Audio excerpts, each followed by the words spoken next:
हसद इतनी बड़ी बुराई है जो बंदे को बिल्कुल ईमान से खाली कर देती है। और आप अगर तवज्जो करें तो आसमान पर सबसे पहला जो गुनाह हुआ था वो किस वजह से हुआ था? हसद की वजह से।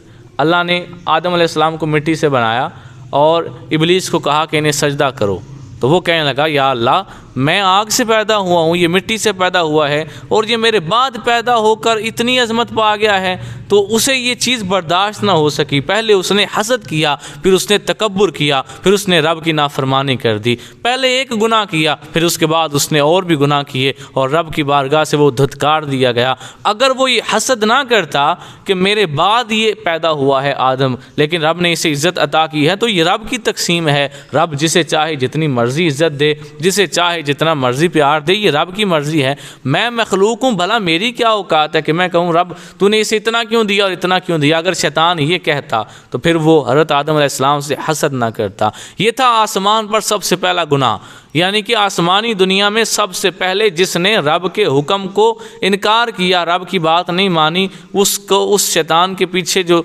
मुहर्रिक था उसके दिल के अंदर वो चीज़ क्या थी? हसद। इसी तरह ज़मीन के अंदर जो सबसे पहला गुनाह हुआ, हाबील और काबील जो हज़रत आदम अलैहिस्सलाम के दो बेटे थे, उन दोनों के दरमियान जो ज़मीन पे जो सबसे पहला गुनाह हुआ, जो पहला कत्ल हुआ, हाबील और काबील दोनों भाई थे। और उस वक़्त चूँकि अब ये बच्चे भी मौजूद हैं तो बच्चों को थोड़ा सा समझाने के लिए मैं बात को आसान कर देता हूँ। बड़े तो पहले ही समझते होंगे कि आजकल के दौर में तो माँ बाप में से जो औलाद पैदा होती है वो सगी बहन भाई सगे होते हैं, उनका आपस में निकाह नहीं हो सकता। लेकिन आदम अलैहिस्सलाम चूँकि दो ही मर्द औरत दुनिया पे आए थे, उन्होंने ही आगे नस्ल चलानी थी, तो उनके लिए फिर कानून रब ने ये बनाया कि जो आपकी औलाद एक वक्त पे पैदा होगी वो भाई बहन होगी, जो दूसरे वक्त पे पैदा होंगे, मसलन जो बच्चा सुबह पैदा हुआ है वो शाम को जो पैदा होगा उसका वो भाई नहीं लगता। ये अल्लाह ने एक तकसीम बना दी ना। इसी तरह तो नस्ल चलनी थी, अगर वो भाई बहन ही सारे बनते तो शादी ना होती, नस्ल ही ना चलती। तो ये अल्लाह ने तकसीम कर दी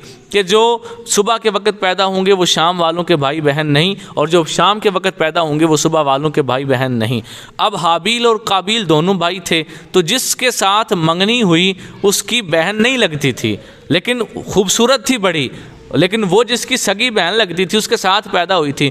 उसने हसद किया कि ये इतनी खूबसूरत होकर इसे मिल जाए, भला मैं इसे क्यों दूंगा, इसके साथ शादी क्यों होने दूंगा। तो उसने अपनी सगी बहन के साथ शादी करने के लिए हसद किया कि ये इससे शादी क्यों करेगा, उससे तो वो कर ही नहीं सकता था, उसकी तो बहन लगती थी, उसके साथ पैदा हुई थी। मैंने तशरीह कर दी है ना कि जो एक वक्त पे पैदा होते थे वो भाई बहन होते थे, जो दूसरे वक्त पे होते थे वो भाई बहन नहीं होते थे। ये रब का कानून है। अब कोई ये ना कहे कि ये ऐसा कैसे हो सकता है, रब है भाई, जो मर्जी कानून बना दे, चाहे तो आदम अलैहिस्सलाम को बिना माँ बाप के बना दे, चाहे तो ईसा अलैहिस्सलाम को बिना बाप के बना दे, चाहे तो दुनिया का कानून बना दे कि माँ बाप के बगैर बंदा पैदा नहीं हो सकता। ये तो रब की मर्जी है, जो चाहे कानून बना दे। तो ये उसका कानून था कि जो एक वक्त में पैदा होंगे वो दूसरे वक्त पे पैदा होने वालों के भाई बहन नहीं लगते। लेकिन उन दोनों ने, उनमें से एक भाई तो सच्चा था लेकिन दूसरे ने हसद किया कि ये इसको क्यों मिलेगी, मैं इससे शादी करना चाहता हूँ, ये इससे शादी ना करे। उसने उसे कत्ल कर दिया। और क़यामत तक जो भी बंदा किसी इंसान को कत्ल करेगा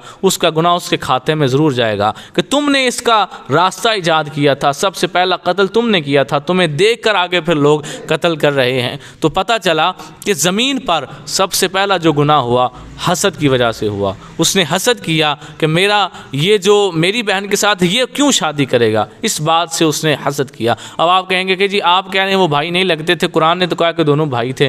तो भाई उस लिहाज से वो भाई थे कि बाप और माँ उनका एक जो था, लेकिन शादी करने के मामले में ये रब ने उन्हें इख्तियार दिया हुआ था कि तुम्हारी जो औलाद है वो एक वक्त पे पैदा होने वाली आपस में भाई बहन है, जो दूसरे वक्त पे पैदा होंगे वो भाई बहन नहीं होंगे। आप सीरत की किताबें उठाकर देख लें, सब किताबों के अंदर यही लिखा है। अगर ये कानून ना बनता तो नस्ल आगे कहाँ से चल सकती थी। रब ने तो एक ही जोड़ा बनाया था, आदम और हव्वा अलैहिस्सलाम का, नया जोड़ा फिर बनाता, फिर उनसे शादी होती, फिर नस्ल आगे चलती। तो ये रब का कानून है। तो पता चला ज़मीन पर जो सबसे पहला गुनाह हुआ वो भी हसद की वजह से हुआ, आसमान पर जो सबसे पहला गुनाह हुआ वो भी हसद की बिना पर हुआ।